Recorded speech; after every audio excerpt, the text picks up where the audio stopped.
Well, how's it going? It's been a while. Appreciate your guys' patience with me posting another video.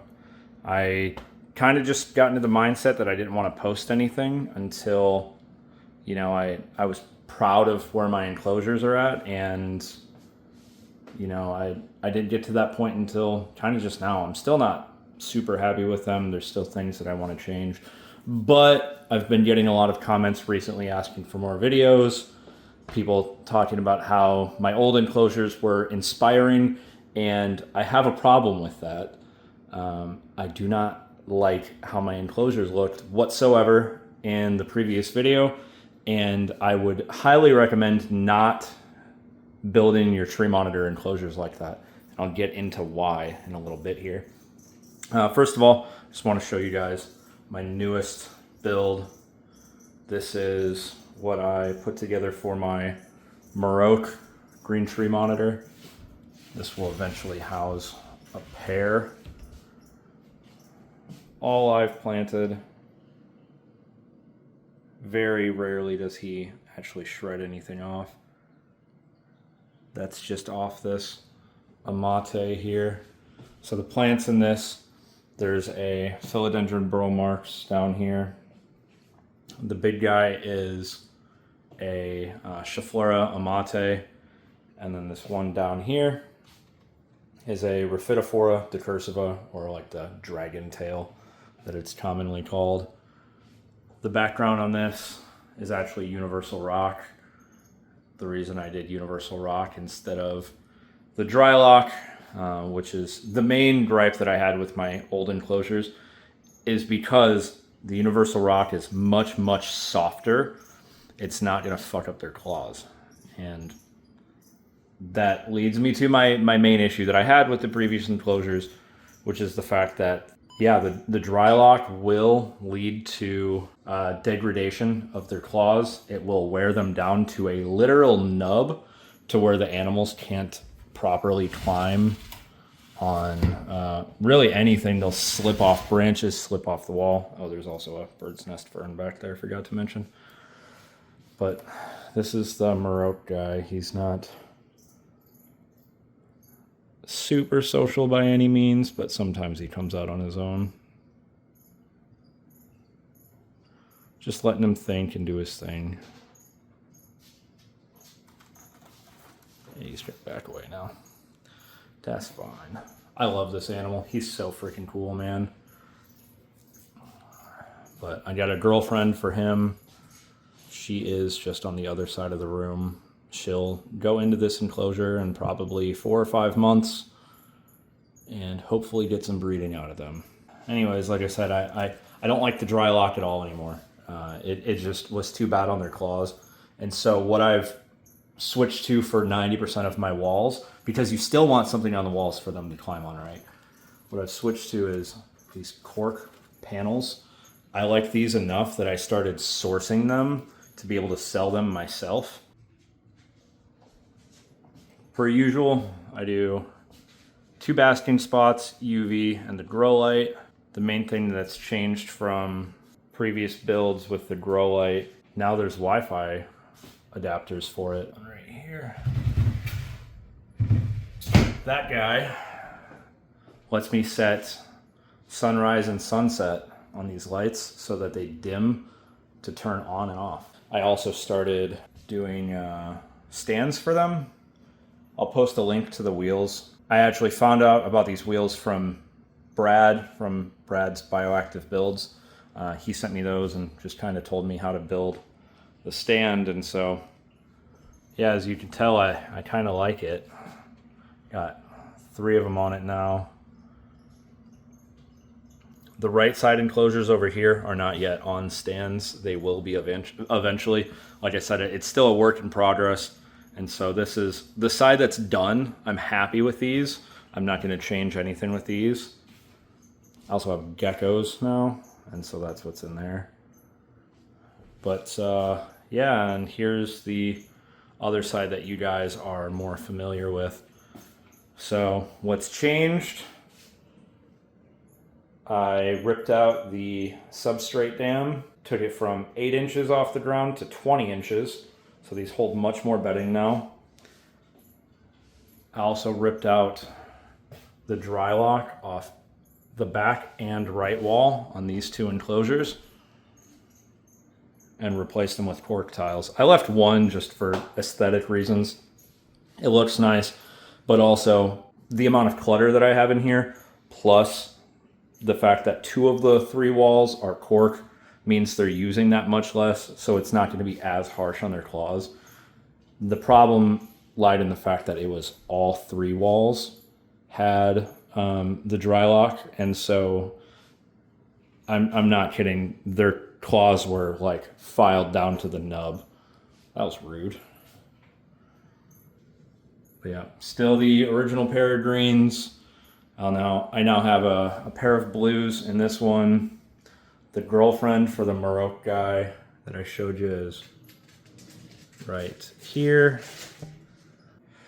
And then my holdback green that I produced just got put into this enclosure a few days ago. I built this last week. This is newest version of the enclosure. It's 8 inches on the top lip instead of 6.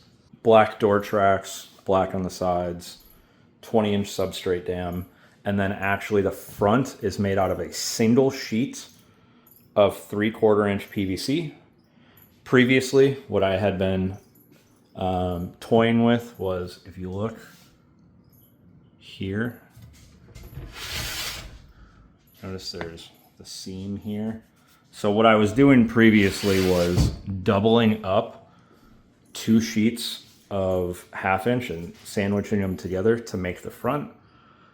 The problem with that is, if you look here, it's uneven. It bows this way. That's this enclosure, not that one. The reason it does that is because it's all, pieced together.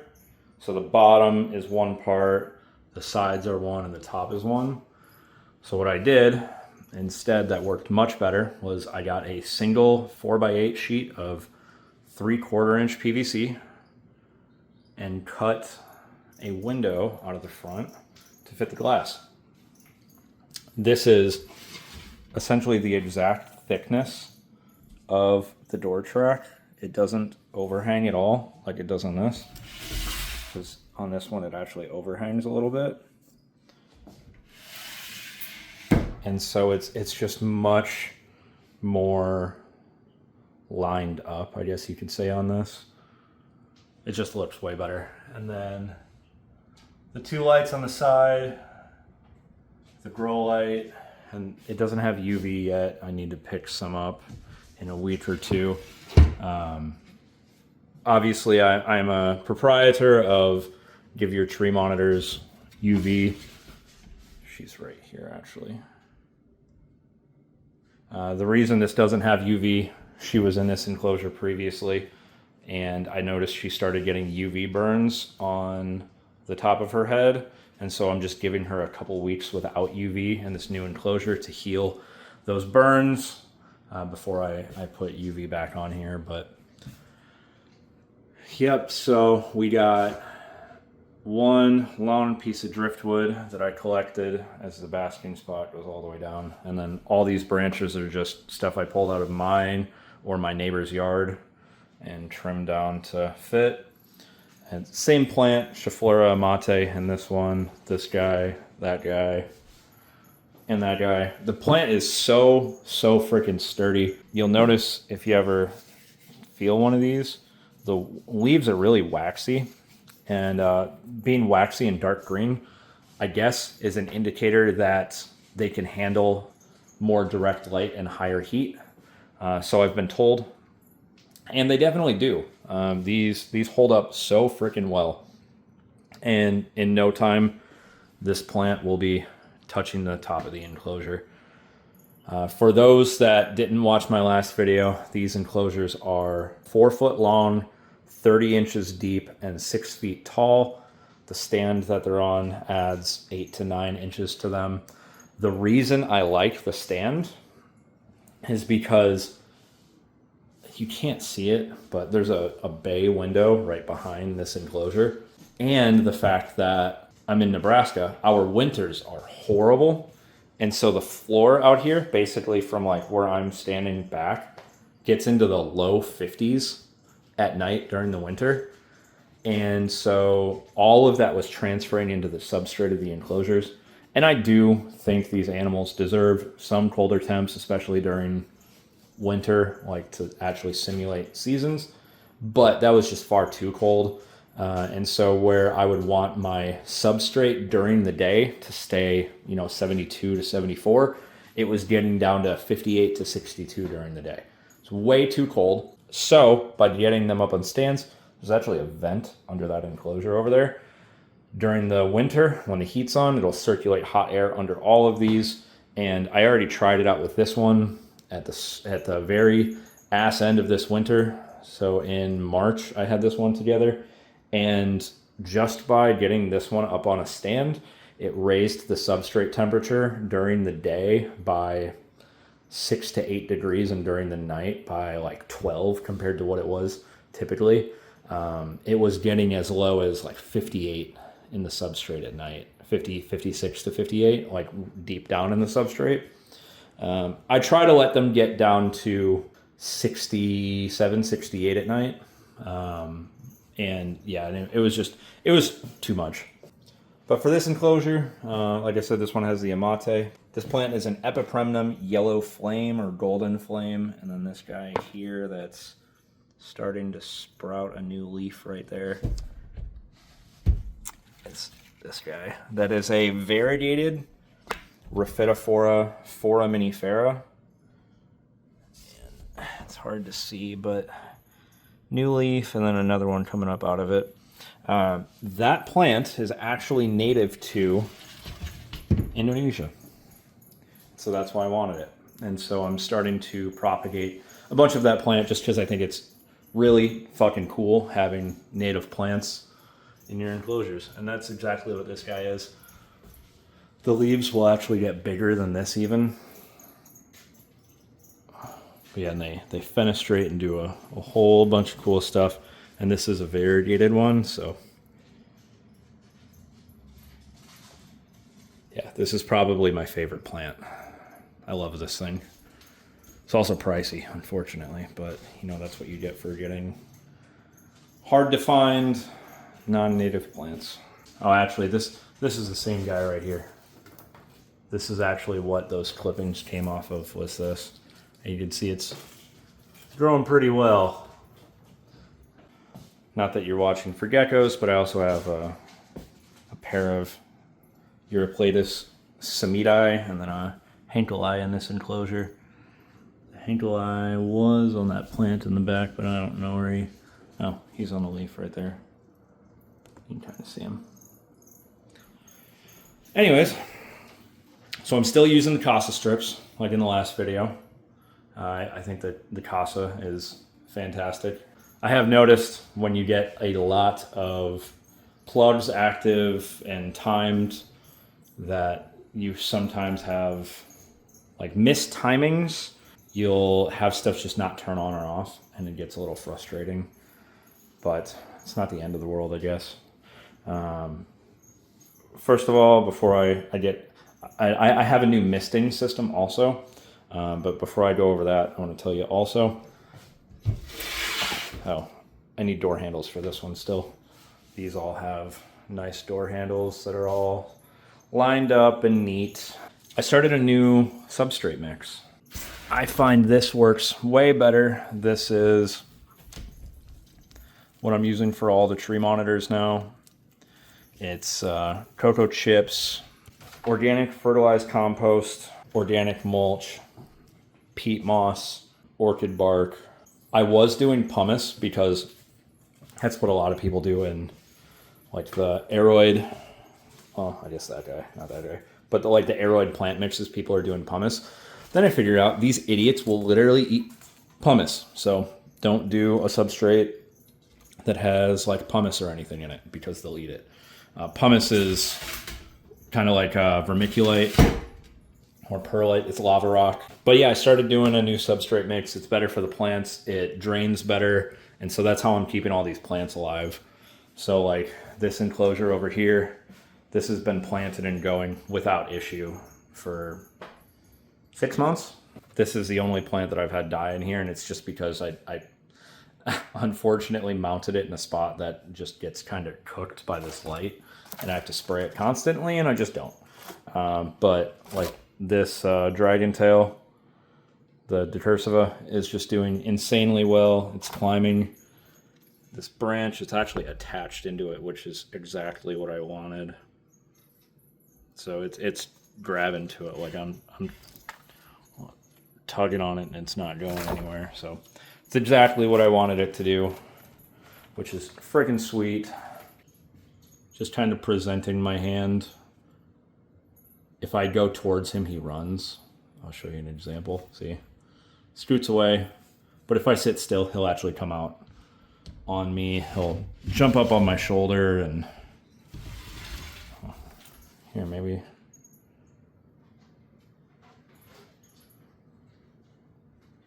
Do the thing. There he goes. Yep. And then he's gonna do a lap and jump back in. It's like I know him or something. But, so he just came out on me. If I put my hand towards him, he's just gonna move away from me. See that? Just all about reading body language, learning the animals. This girl's kind of the same way. She's actually gravid, so I'm not gonna mess with her too much, but like, she'll come out to me, but she does not like me touching her.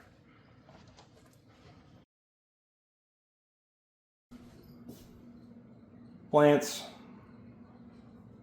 So, mentioned the misting system. This is what I have going on now. So I have this hooked up to a 30-gallon RO tank, and it's a lifesaver. I do not have any automation currently. I will get that shortly. It's actually coming later this week. Powered by a pump, has pressure gauges and everything built into it. You arm the system by clicking this button here. If I ever dump the water out of it with this off, the gauge drops, the water does not refill, so it's not gonna like leak indefinitely. And then you just press that to reprime it and get it ready to go. But this thing is frickin' sweet. So I have these wands tubed to here, and this reaches obviously this whole room really easily. There's a room over there that it's tubed to, and then it also goes into the basement, like around that way into the basement. And yeah, so we have pumped, filled, like infinite RO. And so I just sit here and spray this for 30, 40 minutes without running out of water. It's really nice. So I have been hand spraying, but with that said, this makes it super, super easy. The person that makes this, his name is Ryan Turnquest. I will put a link to his website when he gets it up and going. He does not currently have a website, but what he does have right now is an email that you can send inquiries to. I absolutely love this system. I will warn you guys, it does cost quite a bit more than a mist chain. However, it is way, way better. The system works perfect. These wands are great. I've had to do zero maintenance on it. And when the automation portion shows up, I will, in a future video, make sure to share more about that. Yeah, this thing is strong though. I love this thing. This has made daily chores so much easier. This guy here is how you control the pressure, and then obviously you can control the flow. So if I wanted it real fine, I can spray urates off a wall from across the room. So out here sharpshooting lizard shit. I wish she would come out. I'm gonna grab her a dubia and see if I can get her out. All right, dubia secured. Let's see if she comes out for it.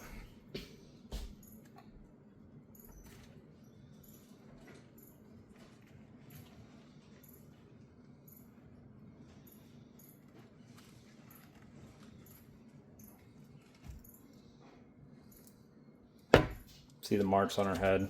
Those are the UV burns I was talking about. This is a girl I produced 2 years ago.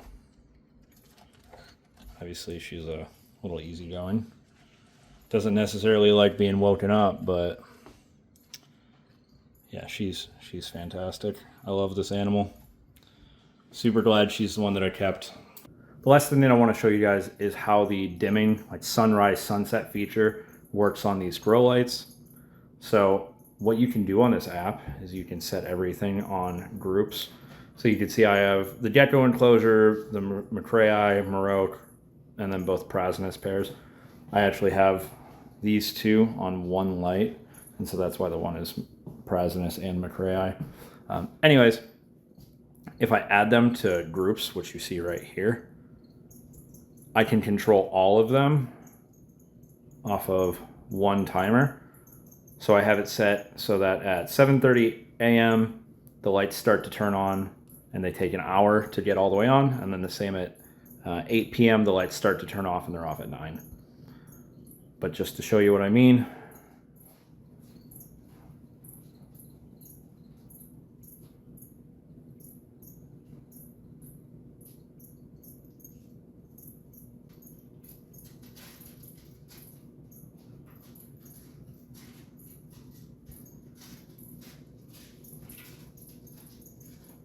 so the lights just keep getting better.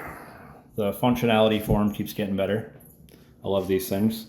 I will post a link to these lights down in the description also. The guy that makes them is a friend of mine. He lives in Omaha, pretty close by me.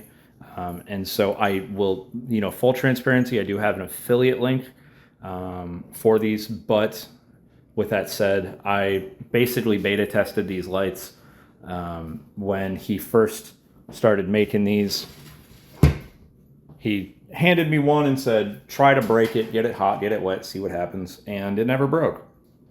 And 3-4 months later, I asked him for another one, and that didn't break either. And then, here we are 2-3 years later, and I have them in every single enclosure. Any questions? Make sure to leave it in the comment. I do have another video coming up. I just built a new hatchling enclosure. I have everything recorded for that, so I will be posting that soon. But other than that, I will see you guys, I don't know, hopefully in about 2 weeks. I'll stop procrastinating and finally edit that video. But all right, thanks for watching.